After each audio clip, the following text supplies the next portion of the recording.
It may seem hard to believe now, but 30 years ago tonight, this was the place to be in the Queen City. It was pretty phenomenal when you think about it. It was a place where the dreams of an up-and-coming franchise came true. And yet today is a reminder of what might have been. Every time I go through Charlotte, I think about, what if? Former Hornet center Alonzo Mourning isn't the only one who asked that question. Have things gone another way?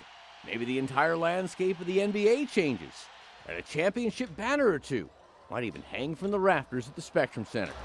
There was so much energy in that arena when we were in the playoffs that year. Hornets get a steal right off With a chance to win their first playoff series in the team's 5-year existence, this Charlotte Coliseum, the Hornets' former home, was buzzing.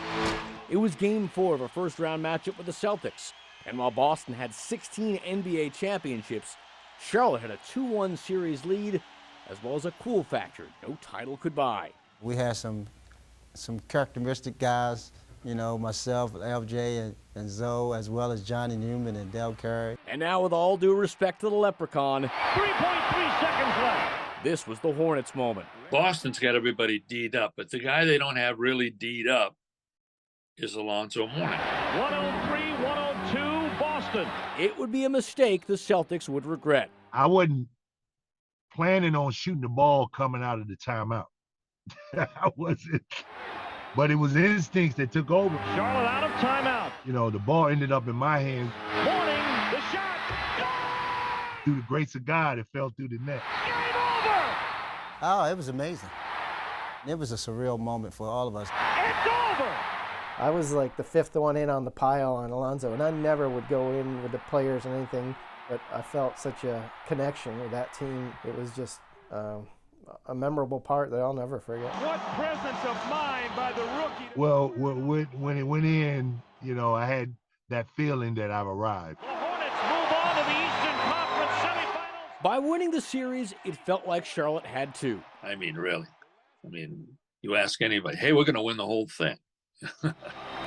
But it never happened. As the Knicks defeat the Hornets. That's the ugly head of the NBA when it shows itself. Within 3 years, Mourning was gone, eventually winning a championship with the Heat. Miami became his home, while Charlotte was now his history. I hated leaving. When I did, because I thought I was going to spend my whole career there, but the basketball gods, had bigger plans for me. Ultimately, plans for the Coliseum were not as kind. The building was imploded in 2007. The area is now a growing neighborhood. Most there have no idea they're living on basketball history. We got to see that again. Mourning, however, has not forgotten his part in it. I have a picture of the shot. I got a picture of me lying on the floor with all the guys on top of me. It's a pretty cool picture. As far as mementos go, it's a good one to have, because unlike a construction site, this still image provides only comfort and no hint of what ifs.